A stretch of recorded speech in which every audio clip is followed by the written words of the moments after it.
Hello everyone, welcome to Sociology for You. In sociology, we tend to ask many questions. Questions like from where does the family system originate? How did the religion came into existence? About various laws, about power, about authority, how everything works in the society. These are the questions that sociologists usually try to answer. So, to answer these questions, they give various explanations, they give various theoretical frameworks so that they can find out how these things came into existence. I'm going to talk about an anthropologist of 20th century who tried to give another explanation how these social institutions came into existence, and I'm talking about Bronislaw Malinowski. So this is the person who gave birth to a new perspective in anthropology as well as sociology, and we call it biopsychological functionalism. So, what do I mean by functionalism? There is a perspective in sociology that everything that exists in society, every institution that exists in society, has some specific function to perform, and that is the reason of its existence. Like someone might ask, what is the function of crime in the society? So functionalists like Emile Durkheim will say there exists crime so that society can function properly as a whole collectively, so that they can punish such acts, and this is the collective behavior of the society. So many, why do religion exist? So Durkheim will say religion exists because it gives sense of solidarity to the society. So there are various perspectives. But Malinowski had a different take on functionalism, and that is why he coined the term individualistic functionalism. So let's talk a little bit about it. So how does the institutions of society come into existence? This is the primary question I'll try to answer from the works of Malinowski. So first thing Malinowski gave or differentiated himself from others was that he said to understand a culture, to understand a society, one must participate in that culture. Earlier times what happened was researchers used to observe a culture, observe a society from distance, and they used to note down their findings, and they gave their interpretation or explanation about that society by not being part of that society. So Malinowski said this is not the right way to understand what is happening actually. So what should be done? A person, a researcher should be part of that culture. He should live with those people. He should perform the activities of that society so that you can understand that society, that culture better, and find out the actual meaning that these people have in performing those activities. And this is called participant observation method of sociological research. Participant observation, participating and observing at the same time. So this is very important contribution of Malinowski to observe a culture by participating in it. He studied many Aboriginal tribes of Australia, specifically Trobriand Islands, which is now part of Papua New Guinea. So, and also another question arises, why do sociologists and anthropologists always choose primitive societies to understand the concepts or society? The logic behind going to primitive societies is that these primitive societies are not as complex as modern societies. So understanding the basic logic of any particular tradition or pattern is easier, and therefore they can use the same logic in modern societies. So understanding a thing in simpler form will give us the basic logic, and we can use it in the complex society to find out that logic. This is the reason why anthropologists and sociologists try to understand the primitive societies.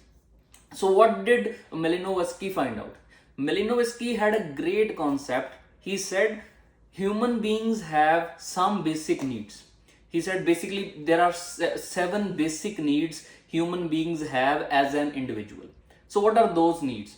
He said the first need is food and shelter. This is the basic need, the first need that human beings have. After food and shelter, he says there comes reproduction.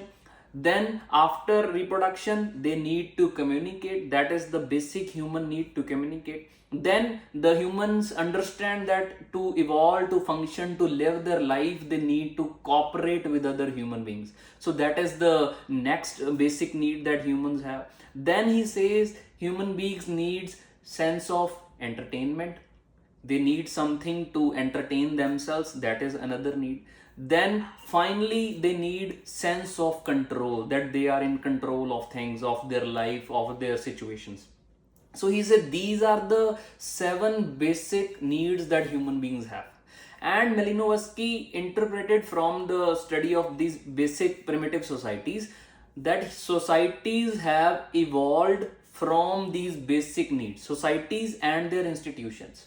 What do I mean by this? He says human beings have need of food and shelter. Thereby, as a whole, human beings collectively formed a social institution that represent basically this need, like food and shelter, the existence of farming, primarily times hunting, then farming, all those activities, then housing, all those are result of individualistic need of food and shelter. So society has an institution related to farming, cooking, housing and whatnot. Then he says, then reproduction, basic human need is reproduction.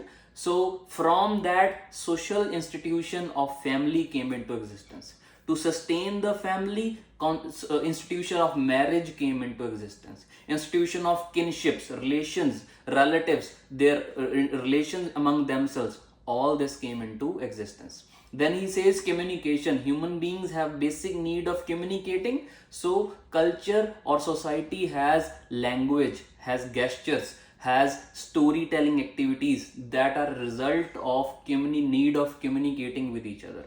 Then comes cooperation, human beings need to cooperate with each other to live their lives. Thereby economy came into existence in the society, and how individuals as a collective entity have economic activities to perform, right? Then there comes entertainment. To entertainment then comes humans perform music, they do dancing, they do painting, all those activities that exist in society that come because basic need is of entertainment.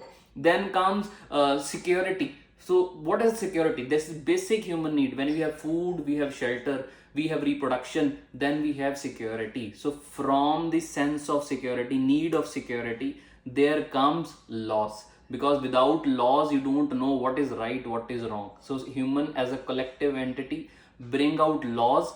Then they bring out authority from which governments come into existence to impose that laws. Then there is existence of police in the society, police states, so that these laws can be enforced, people can be punished or they can be rewarded for following those laws. So basic human need of society gave resulted in formation of authority, power, governments and various structures of power.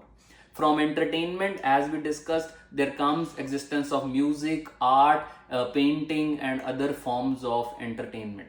Then there is finally sense of control.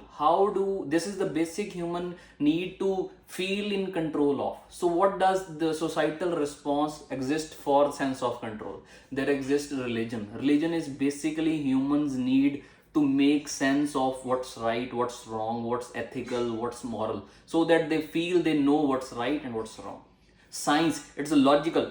Religion is basically magical phenomenon for them, because they don't understand and they believe in some superior power that they can appease or they should be afraid of to feel sense of control. Whereas science is logical path to control their surroundings, their activities using logic.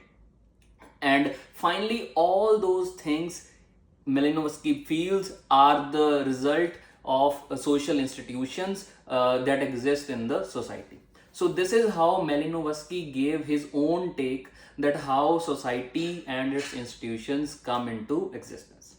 I hope you guys like this biopsychological functionalism of Malinowski, and I hope you like these views of Malinowski. Please do share this concept and do let me know in the comments that how do you like this concept. This is all from my side for today. I'll be back with more such concepts and theories of sociology in the future. Thank you everyone. Have a good day.